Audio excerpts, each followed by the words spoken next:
Yo, what's up everybody? We are back with another video. We're back in the shop. We got a few things we're gonna go over, but first, you guys know the drill. If you guys could please smash that like button, I'd really appreciate it. If you guys could leave a comment down below. I don't care what it is, it super helps the channel out. Are you guys ready? Because I'm ready. Let's go.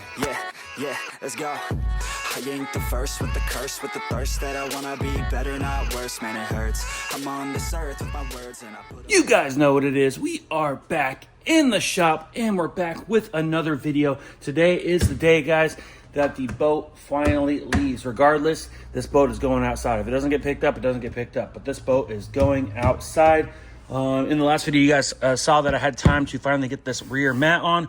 Super happy with the results and how it adhered. You got to be careful when you're doing this stuff because one bad move, one bad call, and one bad product is all it takes to have to replace the mat or start all over or create a huge mess. But I'm super happy with how this bonded and it looks really, really nice on there. So I had a little bit of time yesterday afternoon and I was able to finish up the repair on the bottom.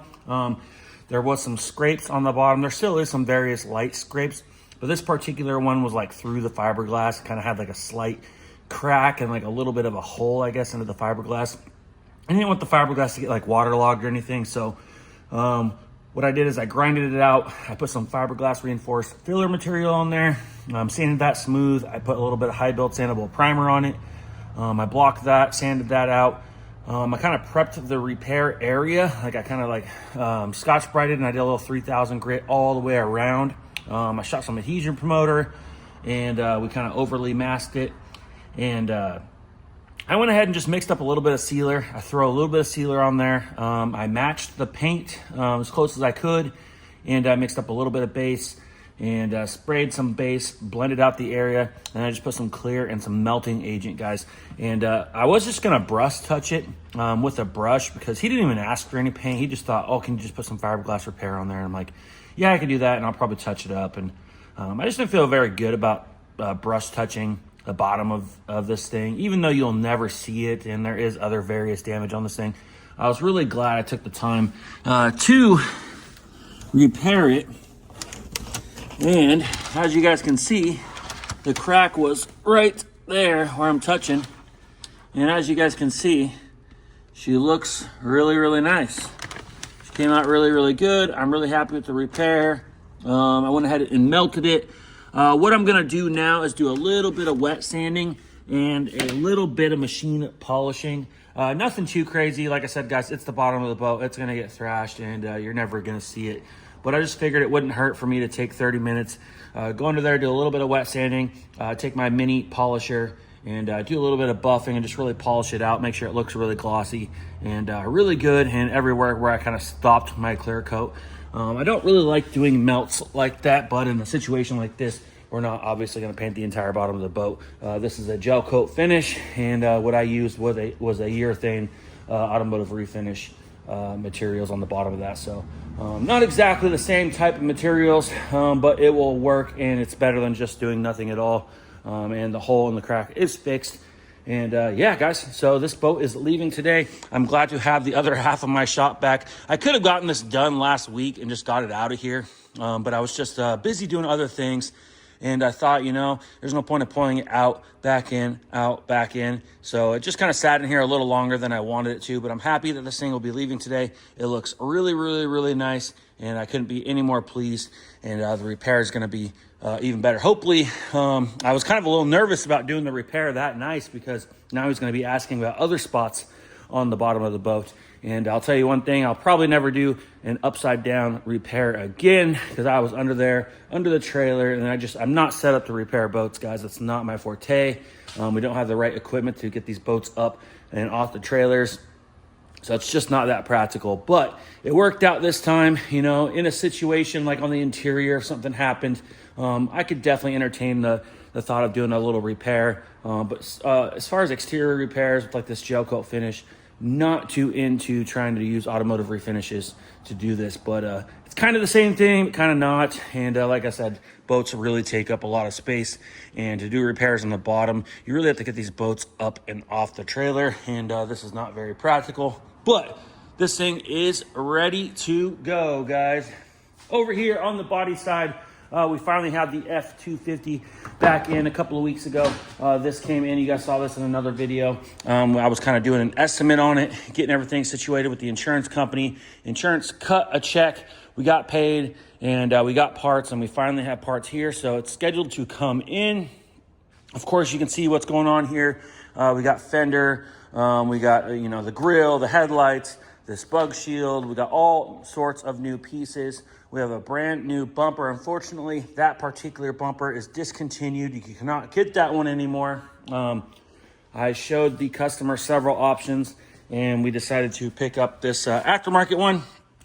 And it's not assembled yet, it just came yesterday. So we're gonna go ahead and unbox this, and we're gonna use the instructions there, and we're gonna get this thing super assembled, and hopefully we have a bumper that looks really good on the truck. It is black, so it's not the same chrome finish that he had before, but he actually really liked this, and it's really modernized.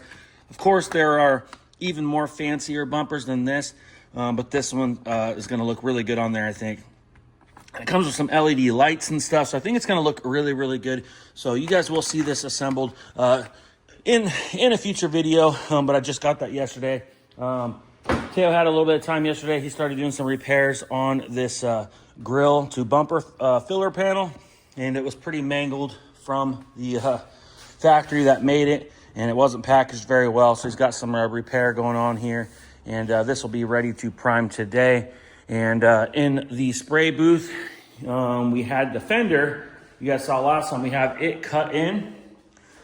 If you guys look, you can see we already have it painted white on the backside. So this is ready to install on the truck as soon as we get it tore down and everything replaced. But same thing, the fender actually had, I thought it only had one ding on it, and that one polished out. And the more I looked at it, the more I saw there were several little tiny little spots. So you can see Teo did some repairs there. Initially I thought this didn't look like it was going to feel good, but it actually feels really good. So he did a really good job repairing this. And same thing with here. It's just a little bit, just from the manufacturing process, these aftermarket fenders just are not nice. We could have gotten a used option, but they're just getting harder and harder to come by.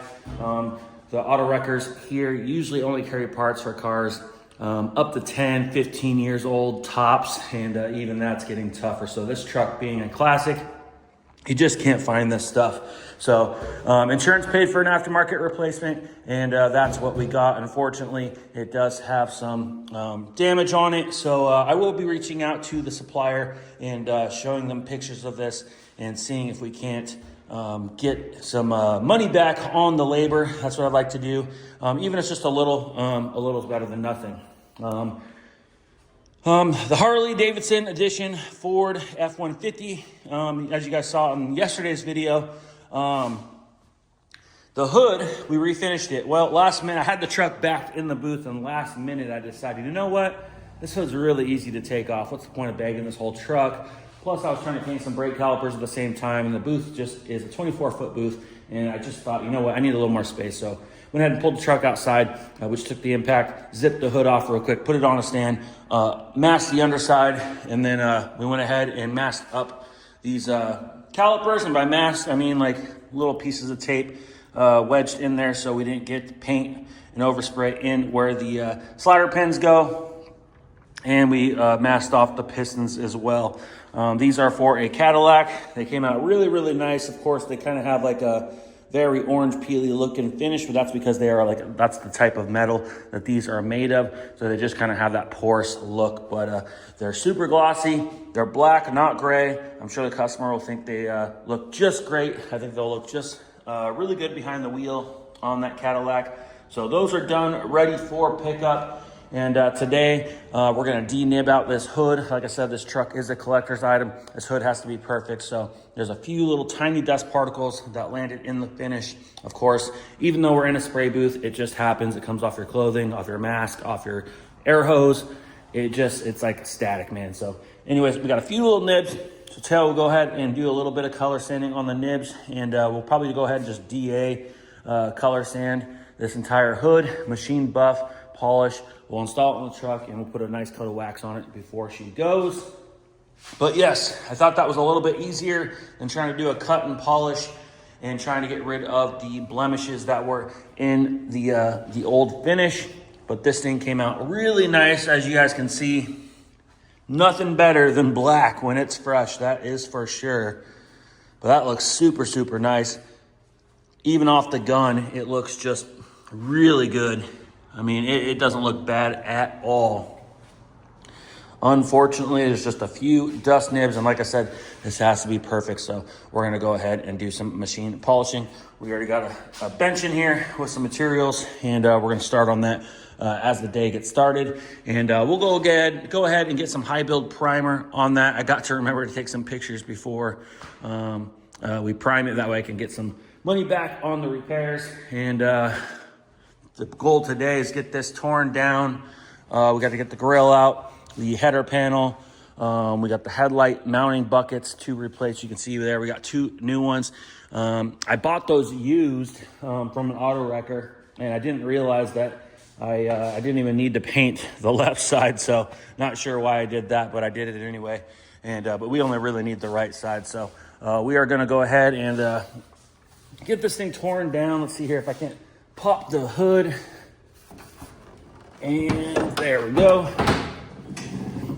And you can see all the stuff that's got to come out of the way, so we're going to go ahead and pull the batteries out, both of them. There's 2. This is a diesel. And get everything unbolted off the inner structure of this fender. We got an under wheel liner, we got headlights, and plus on top of that, everything's bent and crushed. So hopefully we can get this thing torn apart fairly easily. Like I said, this inner structure is all part of the fender. It doesn't just unbolt up here. This inner structure has to get replaced as well. And you can see how bent it is. So the good thing in that is this will all come off. We'll have to straighten out this bracket a little bit where the fender bolts up to. But everything else, the hood looks pretty good. Unfortunately, we'll have to replace everything here on the front end. And we should be blending this door. I will double check my color. This is a painted on pinstripe. So if I can get away with just panel painting a fender, just because it's so small, I will. But most likely we're gonna have to tear down that door and blend our colors into this door. But it's just gonna be so difficult with the stripe, because we got a stripe with silver and red. Then we have our blue and white. So trying to blend all that is just absolutely crazy. But what I think we're gonna end up doing is I'm gonna try to see if I can't panel paint the fender. And if we have to blend afterwards, whether it's the blue, the white, or both, we can do that. But I think for now, that is my plan. So that's the goal of the day. Get that color sanded, machine buffed, on the truck, waxed and ready for pickup. It might not get picked up until the end of the week, so I got to keep storing that inside at night. And the calipers are ready for pickup. And we're going to get that fender. We're going to get pictures of that, send it off to the company for payment. And then we're going to also get high build primer on that. We got a few things. We got to sand on the filler panel. We'll get primer on that. We'll throw them out in the sun today. They'll cure in about an hour, maybe 2 hours tops. And they'll be safe to handle. And hopefully when this is all torn down, we can get to the new replacement parts bolted up on this and start getting everything lined up. And hopefully we don't run into any more problems or any more broken parts, or we'll have to do a supplement with the insurance company. And we will be working on assembling that winch bumper as well. It's a huge, big daddy winch. And based off my research and the dimensions and measurements, that winch should fit into that bumper, but hopefully we don't run into any problems when you're working with aftermarket and custom parts, especially classic stuff. There's always some modification that has to be done. So anyways, guys, that is the update. We just got to get things out of here. So boat's leaving. Harley truck will be done. The calipers are done, and we got to get this truck going. I'm trying to get this thing wrapped up, or at least pretty much wrapped up before I leave on vacation. It'll be super nice to get this truck out of here and back to our customer before Karmen and I leave on our trip. Worst case scenario, it might be sitting here almost done, or like I said, this piece right here, I ordered one and it was the wrong part, so I sent it back, and so I got to locate this exact piece. The one I got was a little skinnier, so hopefully I don't have to buy a whole new replacement kit just to replace that one piece. Regardless, we'll get this truck done to the point where it's drivable. Worst case scenario, the customer had to come back one day for us to install a fender trim piece. It is what it is, but no big deal. But that is the update here in the shop. Nothing too crazy. I'm going to go ahead and get under there and do a little bit of color sanding, machine buffing, so we can get this boat out of here. Teo's going to get that hood done, and I'm going to jump on this truck. But you guys know what I got to do.